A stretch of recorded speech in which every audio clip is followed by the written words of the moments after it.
ईश्वर प्रणिधानात्वा या सूत्रानंतर ततः प्रत्येक चेतनाधिगमः अपि प्रत्ययाय अभावश्च. प्रत्यय म्हणजे अडचण विक्षेप मध्येच येणारा, या सगळ्या प्रत्ययांचा अभाव होतो, म्हणजे ते नाहीसे होतात प्रत्यय.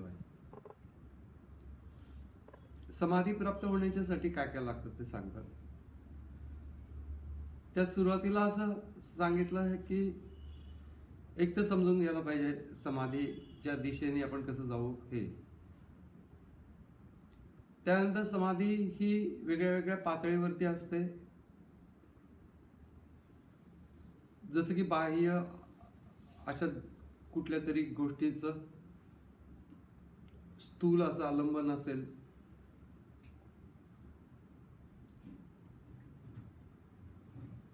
तर जी समाधी प्राप्त होते ती सवितर्क समाधी असं त्याला म्हणतात. म्हणजे विसरून जाणं बाकी सगळं जग त्या एका गोष्टीच्या आलंबनाने. आलंबन म्हणजे पुन्हा पुन्हा ते अंतःकरणात येणं.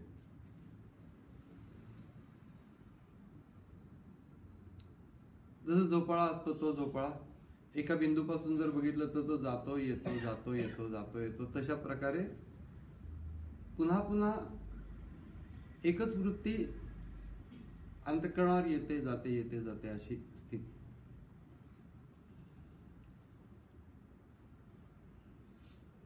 त्याला सवितर्क समाधी असं म्हटलं जातं. सविचार म्हणजे त्याच्यापेक्षा सूक्ष्म. जर काही ईश्वराचं ध्यान करत असू, कुठल्या तरी रूपामध्ये ध्यान करत असू, तर त्या रूपाला आलंबन करणं, पुन्हा पुन्हा त्या मूर्तीचा आठव करणे, असं जे करतो त्याला जी अवस्था प्राप्त होते की ज्याच्यात बाह्य गोष्टींचा विसर पडला आहे अशी स्थिती, इतर सर्व गोष्टींचा, आणि केवळ ती मूर्ती सोडून दुसरं काही आठवत नाही अशी जी स्थिती, तिला सवितर्क समाधी असं म्हटलं. पण ही काही स्थिर राहत नाही. काही केल्या ही स्थिती बदलत जाते, कारण की कुठल्याही प्रकारे चित्ताला अशा प्रकारचा कुठला तरी आकार तो सोडून देण्याची प्रवृत्ती निर्माण होते. कुठलाही आकार धरला तरी तो जातोच नंतर, कारण की स्वाभाविक अवस्थेमध्ये जे तत्व आहे ते निराकार असल्यामुळे नैसर्गिकतःच ते सगळे आकार निघून जातात, कुठलाही आकार आपण धरला तरी देखील. आणि जर अट्टहासाने मी ते धरून ठेवायचा प्रयत्न केला तर माझं ध्यान फक्त ते मूर्ती पकडत राहणे एवढ्या पुरतच मर्यादित राहतं. म्हणजे त्याच्यातनं त्या ध्यानातनं जे साध्य व्हायचं ते काही साध्य होत नाही. पण नैसर्गिक रीतीनेच ज्या गोष्टी होत आहेत त्या होऊन द्याव्या. पण इतर गोष्टींचा विसर पडणं हा त्यातला मुख्य भाग आहे. याच्यामध्ये भावनात्मक भाग जास्ती प्रमाणामध्ये असतो, किंवा त्या मूर्तीवरती मला प्रेम असतं म्हणून.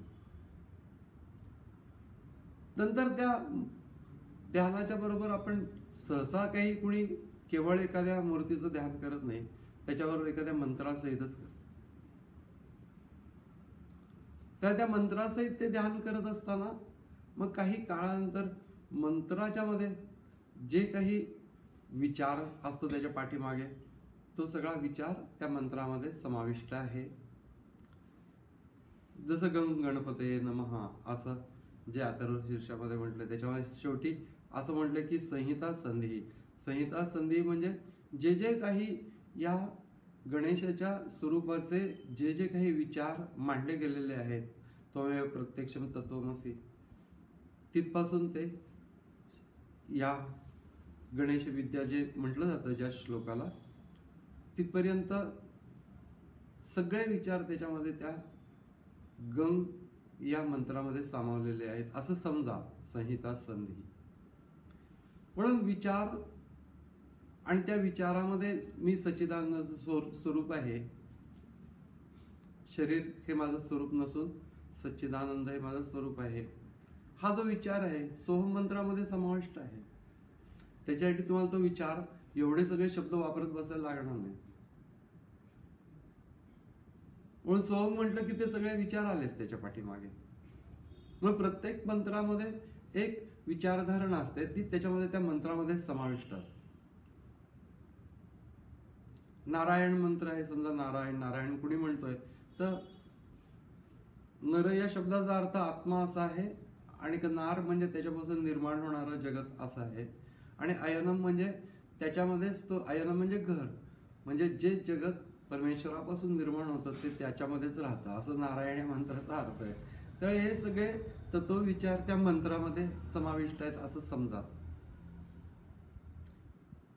आणि मग त्या मंत्राच्या साह्याने मंत्राशी संबंधित राहणे, या गोष्टीच्यामुळे आम्हाला जे बाह्य भान हरपून जातं, अशा प्रकारची जी स्थिती निर्माण होते त्याला सविचार समाधी असं म्हटलं जातं.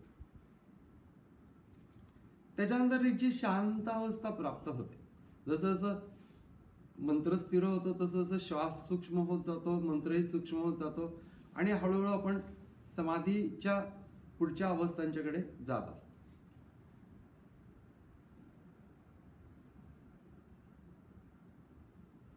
त्या शांत अवस्थेमध्ये इतर सगळे विचार सुटल्यामुळे मन थोडंसं मोकळं झालेलं असतं. मन मोकळं होतं त्यावेळेला त्याच्यामध्ये एक स्वाभाविक आनंद असतो. मनामध्ये ज्या वेळेला निरनिराळ्या प्रकारचे विचार असतात त्यावेळेला त्याचा तो स्वाभाविक आनंद प्रकट होत नाही.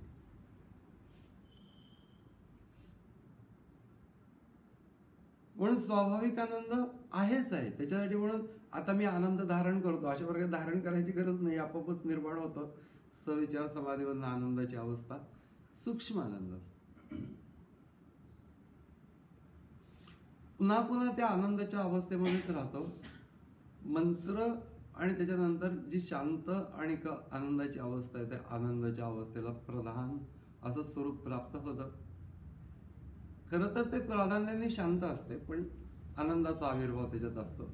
अशी जी स्थिती ते सानंद समाधी. प्रत्येक समाधी ते लक्षात ठेवायचं की जे चाललेलं आहे मनामध्ये ते सोडून बाकी सगळ्या गोष्टीचा विसर पडला आहे. त्यानंतर या आनंदाची सुद्धा अनुभूती ज्यामुळे असते ते म्हणजे अस्तित्व.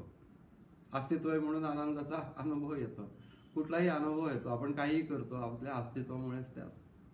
त्या अस्तित्व जे आहे त्या अस्तित्वाचंच भान केवळ राहतं. त्या अस्तित्वाचं जे भान आहे, अगदी असं भावनात्मक रीतीने मी देवाचं ध्यान करता करता सुद्धा याच अवस्थेला पोहोचतो की शेवटी त्याचं अस्तित्व आहे त्याच्या नामामध्ये. म्हणून नामाच्या शब्दांच्या पेक्षा सुद्धा जास्ती सूक्ष्म काय आहे, तर त्याचं अस्तित्व आहे त्यापेक्षा जास्ती सूक्ष्म.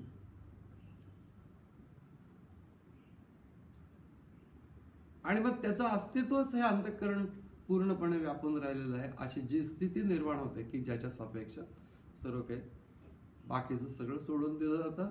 हा भावनात्मक केलेल्या ध्यानाचा टप्पा. त्याच्याऐवजी मी जर का सोहमंत्राने आत्मस्वरूपाचं ध्यान करत असेल तर त्याच्यामध्ये सुद्धा मंत्र आहे, त्या मंत्राच्या नंतर शांतावस्था आहे, आणि शांतावस्थेच्या नंतर केवळ अस्तित्व आहे.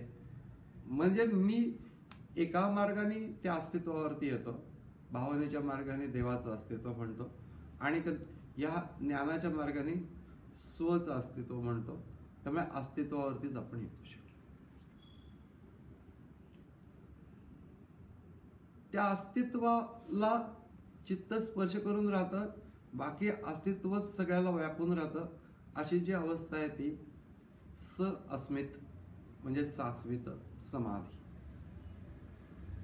जाणीवेच्या राज्यातली शेवटची समाधी. मग त्याच्यानंतर ते अस्मिन हे जे स्फुरण आहे ते विलीन व्हायला लागतं. थोडं थोडं थोडा वेळ ते विलीन होतं. सूक्ष्म आहे हे सगळं, याच्यामध्ये अलर्टनेस खूप असतो.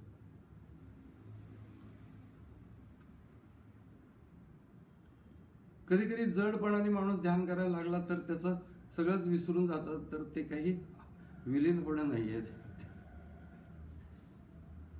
विराम प्रत्यय असं म्हणतात त्याला, विराम प्रत्यय. आणि जर का झोप लागली त्याला अभाव प्रत्यय असं म्हणतात. त्यामुळे अभाव प्रत्यय नाही, विराम प्रत्यय. थोडा थोडा येतो, थोडा थोडा येतो.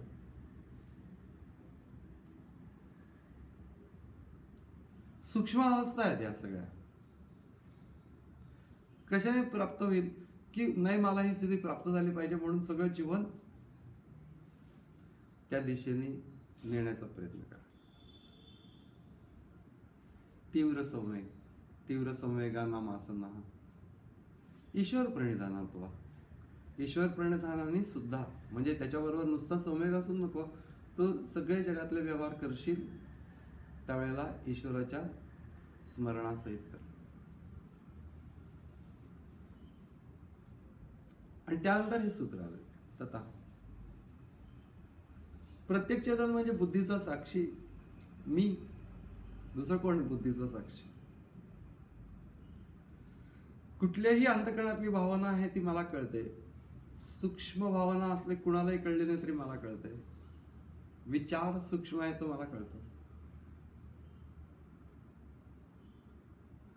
त्यामुळे त्या बुद्धीचा साक्षी कोण आहे?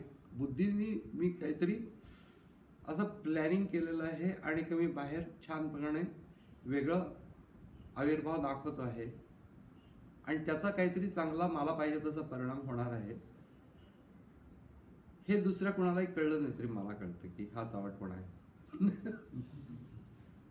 हे जे मला कळतं तो जो मी आहे, तो बुद्धीचा जो साक्षी आहे, बुद्धीचे व्यापार सगळे त्याला कळतात. कारण की इंद्रियांच्या पेक्षा मन सूक्ष्म आहे. मनाच्या पेक्षा बुद्धी सूक्ष्म आहे, बुद्धीच्या पेक्षा मी सूक्ष्म. त्याला प्रत्येक चेतन असं म्हटलं. त्याचा अधिगम होतो म्हणजे त्याच्याशी चित्त एकरूप होतं. चेतन आणि चित्त, चैतन्य हे माझं मूळ स्वरूप. त्या चैतन्याचा बुद्धी वेध घेते. ती बुद्धी वेध घेता घेता घेता अस्मिन या स्थितीपर्यंत पोहोचते. आहे सोहम, याच्यामध्ये सुद्धा मी आहे, तो मी आहे. तत्वमसी कुठलाही मंत्र घेतला तरी अस्तित्व हे आहेच आहे. त्या अस्तित्वालाच आधारून किंवा त्याच्या आधारावरती बाकी सगळे व्यापार होतात चित्ताचे. समजून घेण्याचा भाग येतो. त्यामुळे एकदम काही काहींनी ते समजणार पण नाही. अवघड तर आहे पण बुद्धीने समजता येणार नाही असं नाहीये, एवढं नक्कीच समजतं.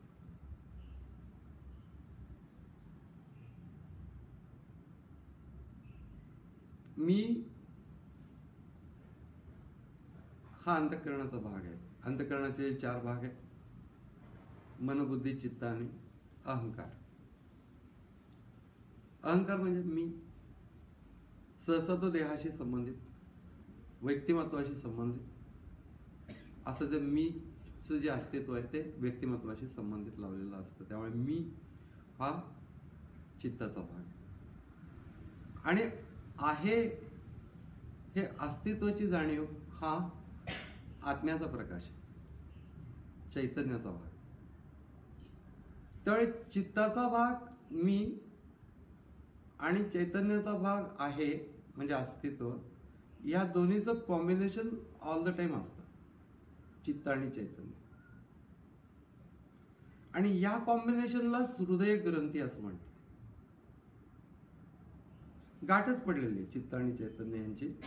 पण ज्या वेळेला मला तत्वाचा अनुभव घ्यायचा असतो त्यावेळेला हा मी बाजूला करायला लागतो आणि जे अस्तित्व आहे त्या अस्तित्वाला चित्ताने स्पर्श करायचा असतो, म्हणजे बुद्धी.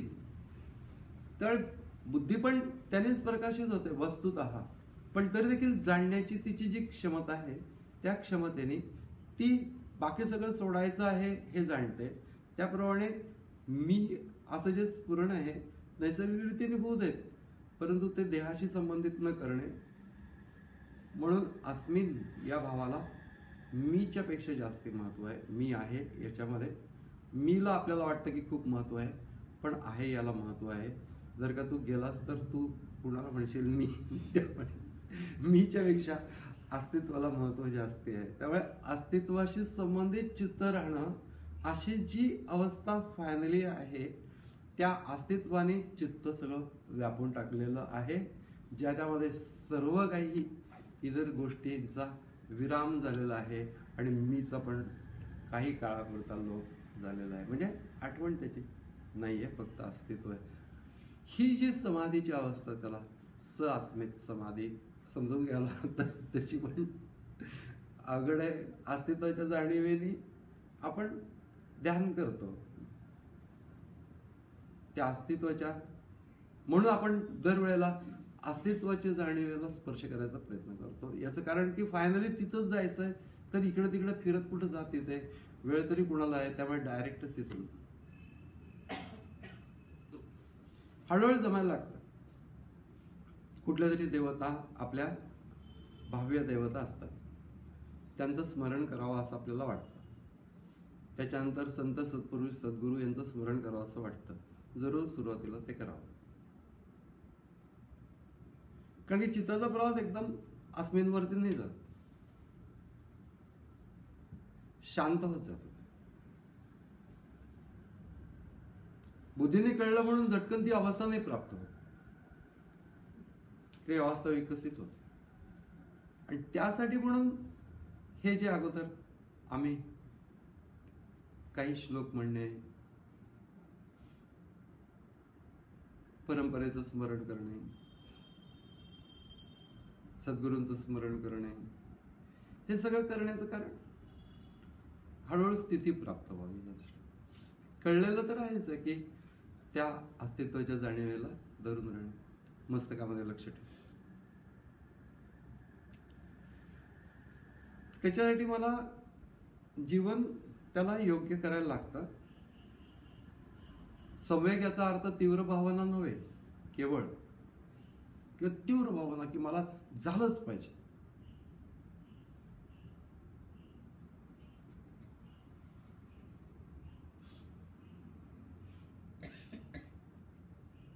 देवावरती आपली सत्ता नाही. आपण इतर सगळ्या लोकांना असं म्हणू शकतो झालंच पाहिजे, हे कर ते कर ते कर. देवाला असं नाही म्हणू शकत. म्हणून प्रार्थना, म्हणून नम्र असलं पाहिजे अंतःकरण.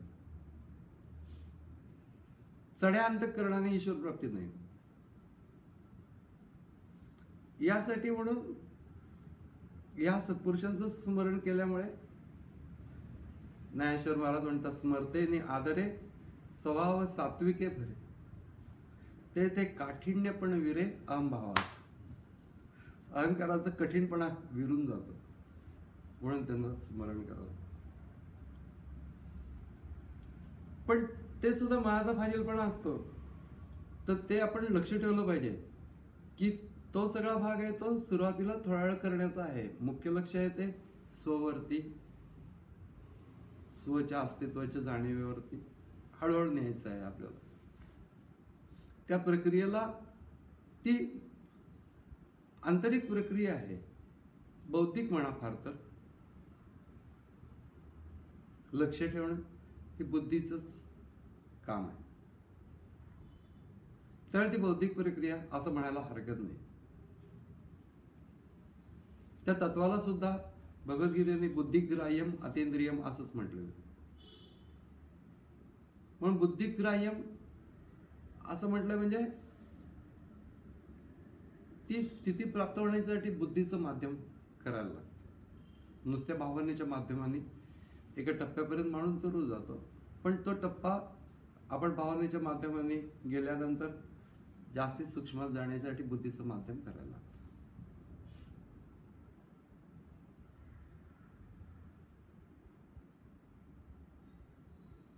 वेद घ्यायचा आहे तो कुणाचा घ्यायचा? स्व, आपला स्वतःचा मूळ स्वरूपाचा. ते मूळ स्वरूप वगैरे आपल्याला काय माहिती आहे का? काही माहिती नाहीये. आपल्याला फक्त एवढंच माहिती आहे की जाणीव. मी असं स्फुरण आणि अस्तित्व हा त्याचा आधार, या दोन गोष्टी आपल्याला माहिती आहेत. आणि ह्या अस्तित्वाशी स्पर्श करून राहणे हा शेवटचा टप्पा आहे.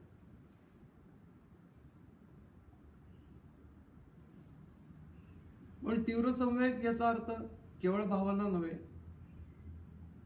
दीर्घकाल नैरंतर्य सत्कारा सेवितो दुर्डभूमी हे सांगितल्यानंतर तीव्र संवेगाना मासना हे सांगतात की करत राहा, पण संवेग पाहिजे. वेग नुसता पुरेसा नाही. संवेग म्हणजे ऍक्सिलरेशन, वेगाचा प्रवेग होतो. तर चित्तामध्ये संवेग की हां, जास्तीत जास्त वेळ देता येईल जेवढा तेवढा देईल, पण तो वाढवण्याचा प्रयत्न असतो. तीव्र संवेग. पण ते नुसतं तीव्र संवेग उपयोगाचं नाही. ईश्वर प्रणिधानात्वा, ईश्वर प्रणिधान पाहिजे. कारण की शेवटी बुद्धीच्या क्षमता पण मर्यादितच आहेत. कुणाच्या आहे? परमतत्वाचं ज्ञान करून घेण्याच्यासाठी केवळ बुद्धीचा उपयोग नाही, त्याच्याशी एकरूपतेनेच त्याचं ज्ञान प्राप्त होतं. पण त्याकडे वाटचाल आपली होत असते.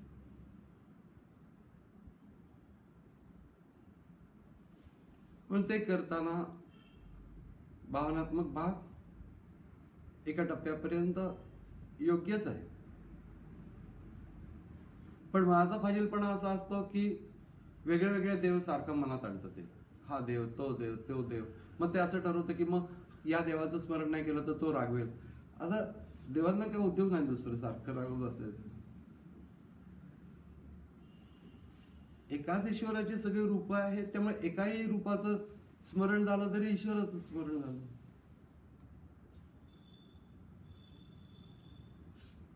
म्हणून या गोष्टींच्या मध्ये अधिक वेळ न घालवता या प्रक्रियेवरती लक्ष देणे. मंत्र चालूच आहे, म्हणजे ती एक बाह्य प्रक्रिया आहे की मस्तकामध्ये लक्ष ठेवणे, श्वास घेणे सोडणे, याच्यावर सोहम करणे. कुठलाही मंत्र तसा, हे सगळ्या बाह्य प्रक्रिया. आणि याच्यातून हळूहळू चित्त आम्हाला आतमध्ये आपोआप जात नाही. आपोआप जायला वेळ लागेल, जेव्हा होईल तेव्हा होईल. आपल्याला कुठे एवढा वेळ आहे?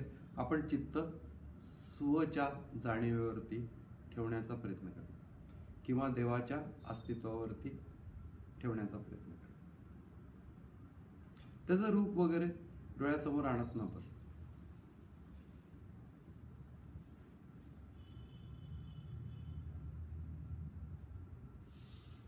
ही गोष्ट स्थिर होण्याच्यासाठी म्हणून ते तत्व समजायचं आहे.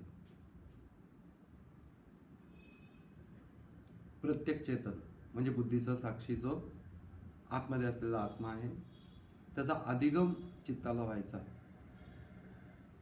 त्यासाठी त्याच्यावरती लक्ष ठेवणं, त्याच्या जाणीव हे त्याचं दृश्य म्हणजे आपल्याला अंतःकरणाला समजणारं स्वरूप. बाकी कुठलंही स्वरूप त्याचं अंतःकरणाला समजणार नाही.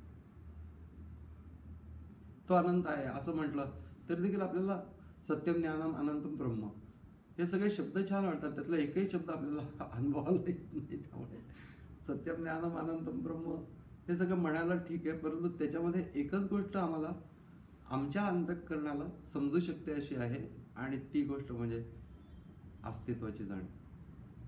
त्याला लक्ष त्याच्यावरती केंद्रित करणे. असं केल्यामुळे तो प्रत्येक चेतन आत्मा त्याच्याशी चित्ताचा अधिगम होतो. अधिगम होतो याचा अर्थ ॲज इफ जणू काही तो एकरूप होतो. चित्त एकरूप होण्याच्यासाठी म्हणून त्याला काय, चित्ताला एक तत्वच आहे चित्त ही गोष्ट सुद्धा, आणि का हे परमतत्वच आहे. पण हे प्रकृतीचं तत्व आहे चित्त हे, आणि ते जे मूळ तत्व ज्याच्यावरती मी लक्ष केंद्रित करतोय ते परमतत्व आहे. तर ते एका मर्यादेपर्यंत त्याच्याशी संबंधित होऊन जणू काही एकरूपता प्राप्त होते, म्हणून अधिगम असं.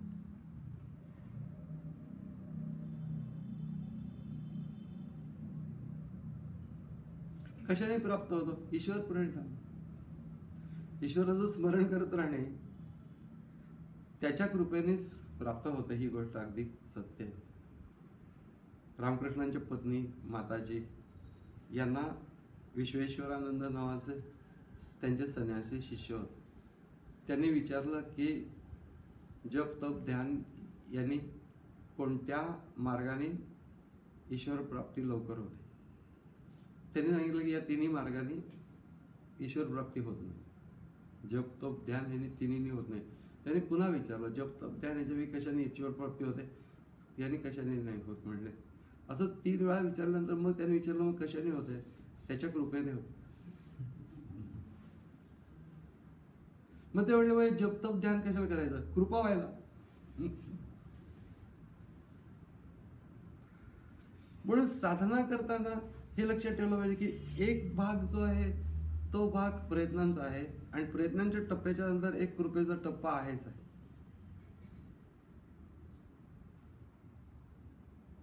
पण ती फार महत्वाची गोष्ट आहे. भक्तिपूर्ण रीतीने ध्यान करावं असं करण्याचं कारण का, तर ते कळणारच नाही.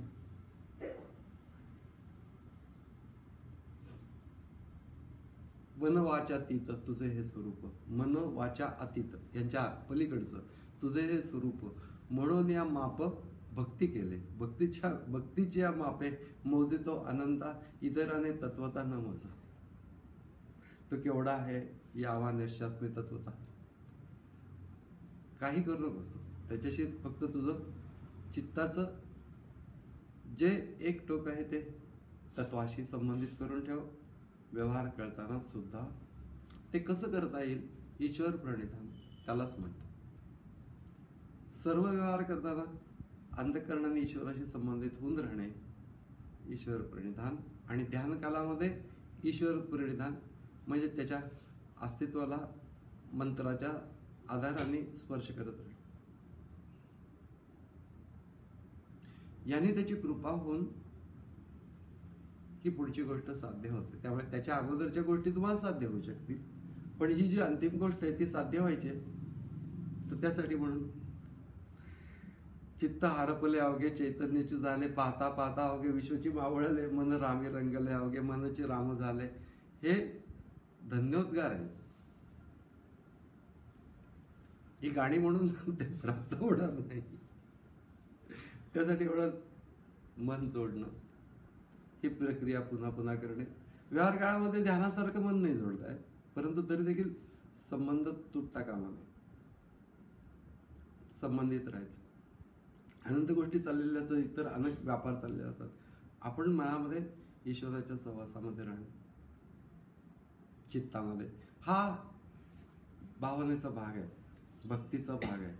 आणि त्याच्यानंतर त्याचप्रमाणे सुरुवात करताना सुद्धा प्रार्थनेसहित सुरुवात करावी, शांतपणाने.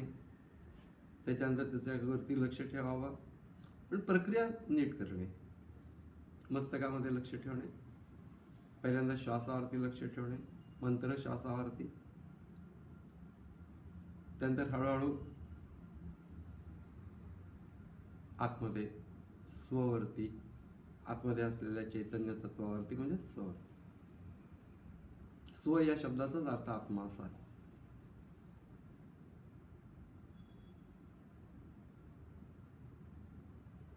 फक्त आपल्याला आत्मा म्हटल्यानंतर काही समजत नाही, पण स्व म्हटल्यानंतर कळतं की मी. तर शक्यतो आपण त्याच्या जवळ जाण्याचा प्रयत्न करतो, त्यावर लक्ष केंद्रित करतो. बाकी जीवनाच्या मध्ये जे जे काय असेल ते आपण एका विशिष्ट काळानंतर बघू, असं स्वतःच्याच मनाला आपण समजावून सांगायला लागतं, जर का मनामध्ये वृत्ती उठल्या तर.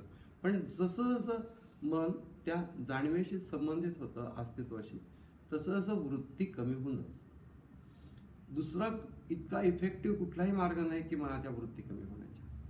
एंगेजमेंट ऑफ इंटेलिजन्स,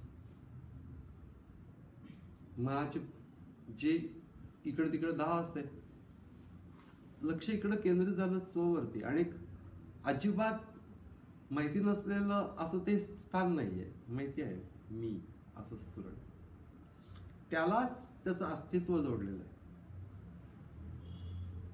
नुसतं मी कधीच नसतं, अस्तित्व सहितच असतो. त्यामुळे पहिल्यांदा मी वरती, मीच्या जाणीवेवरती, मीच्या जाणीवेवरती लक्ष केंद्रित करताना अस्तित्वावरती आपोआपच व्हायला लागतं हळूहळू. मग ते मी बाजूला पडतो आणि केवळ अस्तित्व राहतं. मग ते अस्तित्व पण काही काळ तत्वामध्ये विलीन होतं. अंतिम समाधी.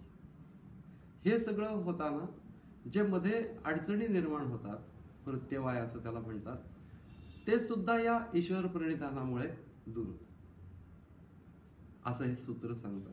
त्यामुळे ईश्वर प्रणिधान हे ध्यानामध्ये ज्यावेळेला आपण आत्मस्वरूपाचा वेध घेतो ते ईश्वर प्रणिधानच आहे. कारण की ईश्वर सर्वभूतानां हृदयेषु अर्जुन तिष्ठती. आपल्या अंतःकरणामध्ये मी या स्फुरणासहित ईश्वरच आहे. त्याच्यावरती लक्ष केंद्रित करणं ईश्वर प्रणिधान आहे ध्यानामधलं. इतर वेळेला नामस्मरणाने ईश्वर प्रणिधान, असं दोन्ही मिळून ईश्वर प्रणिधानाने ही समाधी अवस्था प्राप्त होते, असं हे सूत्र सांगतं.